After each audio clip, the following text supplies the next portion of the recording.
Shall be known by the company we keep, by the ones who circle round. Hi there. My name is Tercy Engelhardt, and I want to welcome you to the Unreasonably Grateful podcast, Living in Grace by Joyce.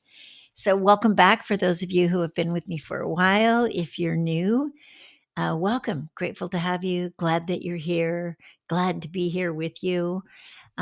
The basis of this podcast is that we are on this journey together. And the journey is to uncover more of who we truly are, becoming more of who we were designed to be, rather than the response or the reaction to the circumstances of our life. For some of us, that's called recovery. We may have been dealing with some kind of an addiction. For others of us, it's just continually discovering more about ourselves and living from our center, living from uh, who we are, the core values and principles that guide us in our life. So grateful to have you. I always remind you, I don't have your answers. You actually do. I believe that. But sometimes when we hear other people share lessons and experiences from their own life, we can see things about our own life that give us clues to what's next and allows us to take the next step. So that's my hope for you. The courage to take the next step, to really step more fully into the beauty, the exquisiteness, the passion, the creativity that you are. Okay, so you'll see if you read the little blurb about this particular episode that one of the things I've loved and enjoyed about switching my podcast over to Substack is that it's more current. In the other way that I did it, I had to record a few weeks in advance. And this way, it's really like, what's up right now? And while I usually go through my week thinking about what's the lesson, what's currently up, both in the circumstances of my life and in my inner world, this week I got a yell, I got a scream. And so the topic is the illusion of control. So let me just give you a little background. 2 days ago on Wednesday, I was driving back from Sandpoint. I'd gone to Mass. I'd washed the truck. I'd done some errands, some chores, some deliveries. I'd filled up with gas, and I was on my way back. And I was in, maybe, 10 minutes from home. I was in an area called the Denton Slough.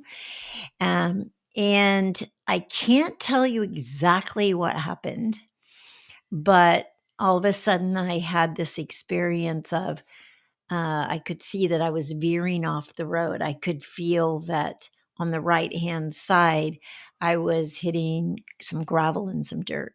I looked ahead, and maybe 35, 50 yards ahead of me, there was a mile marker and another small sign. And before I knew it, I hit them.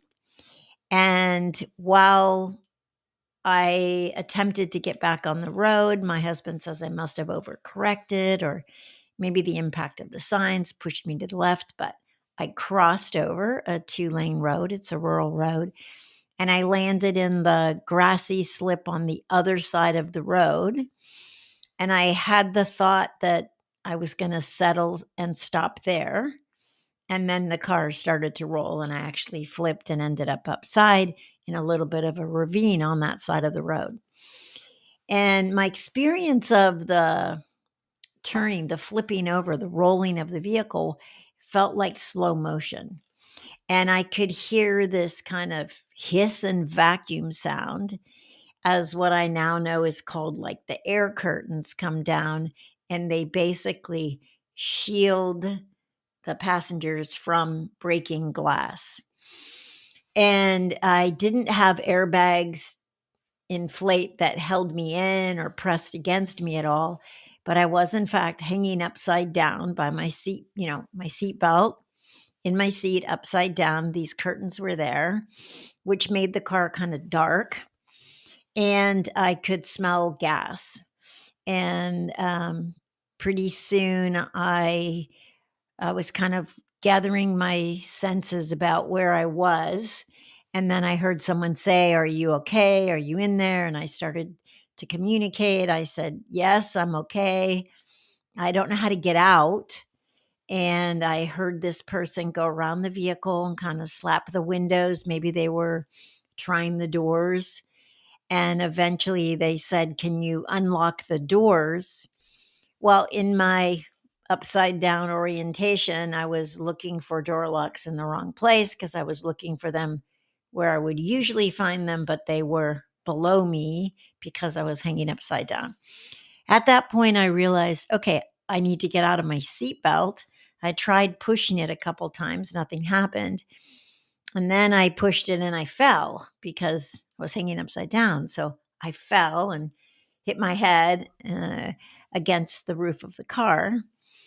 And then I started looking around for something that looked like the dials and knobs of opening doors and windows on the car. And eventually I found something behind me. I pressed it, not knowing what it was, and a window rolled down.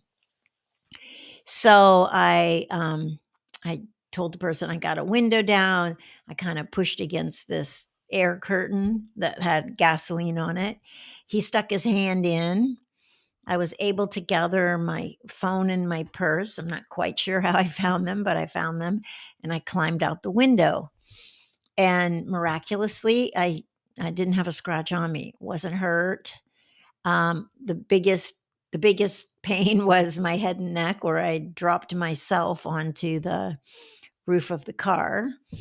And then people started showing up to help. There was an EMT that had driven by. They stopped. The kid that had been helping me, his name's Emmett.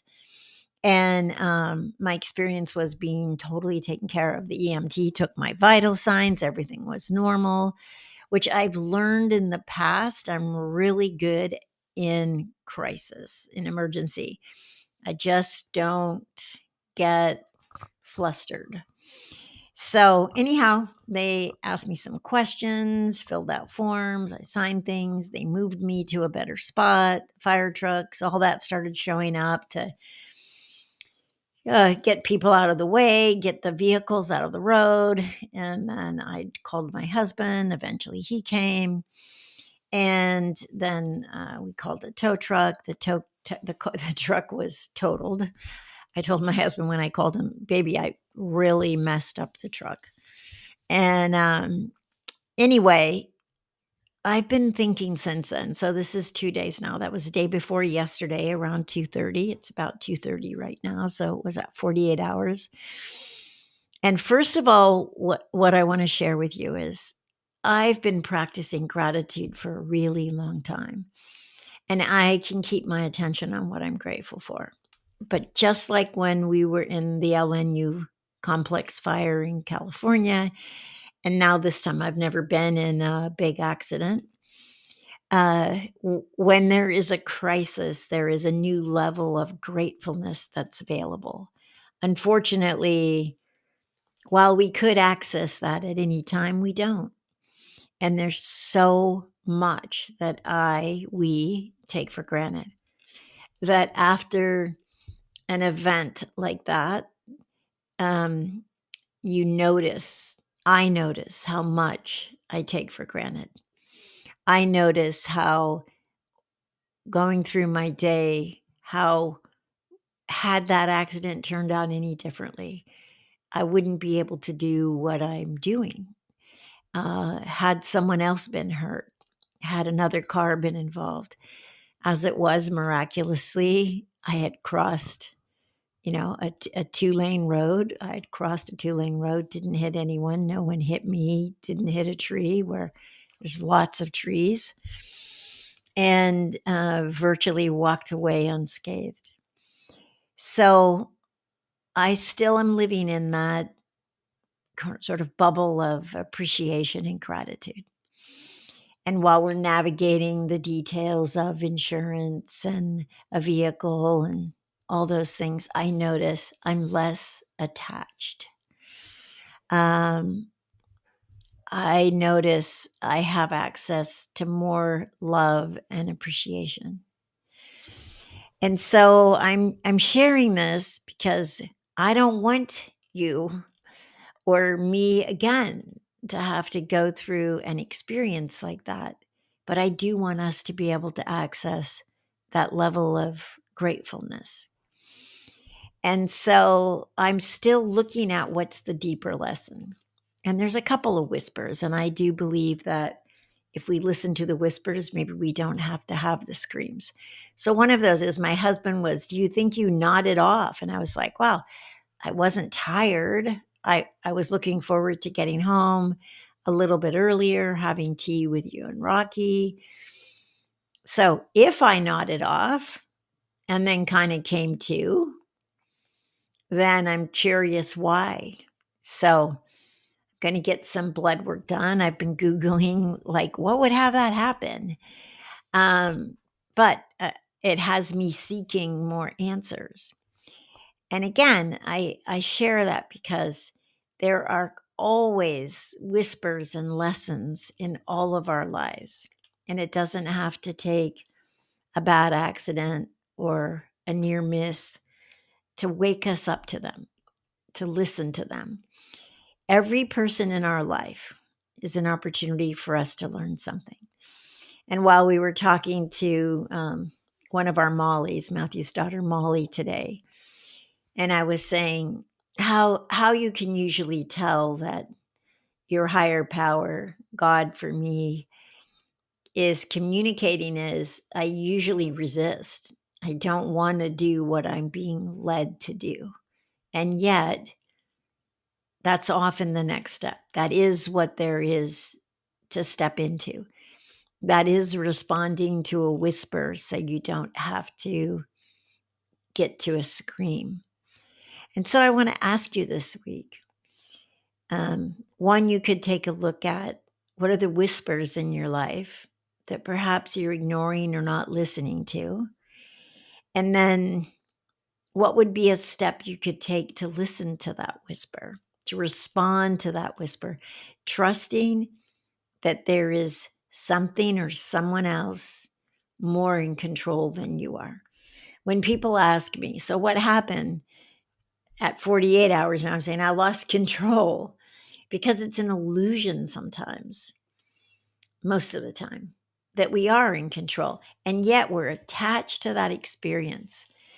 We don't like to surrender. I think pride is oftentimes just wanting to do it my way, wanting to take credit, wanting to say, I did it, wanting to say it's mine. And obviously the um, the virtue is to take down pride is humility. And humility isn't I'm less than, I'm lowly, I don't have gifts or skills. That's not humility. Humility is recognizing that every moment's a gift, that every moment we're in the hands of something that's loving us, a God that cares for us. And every breath is a gift. And humility is living in that state of gratefulness for each and every breath without having to have taking your next breath threatened. And so that's what I want to encourage you to do this week. I'll continue to share as these hidden lessons unfold for me. However, this week, see if you can't move towards humble, expand your capacity to live in that state of humility. Another access to that is grateful for every single breath, knowing that it's a gift, that it's given to you. It's not like we've earned it. It's more like you're wanted, you're loved, you're desired. That's the humility, being able to accept that, to let that love in, not to be that you're somehow lowly. No, to be that you're chosen, you're wanted, and You're kept alive. All right? So take that on this week. Have a beautiful, beautiful week. Live in that state of grace and gratefulness. And I will be here next week. And I look forward to seeing you then.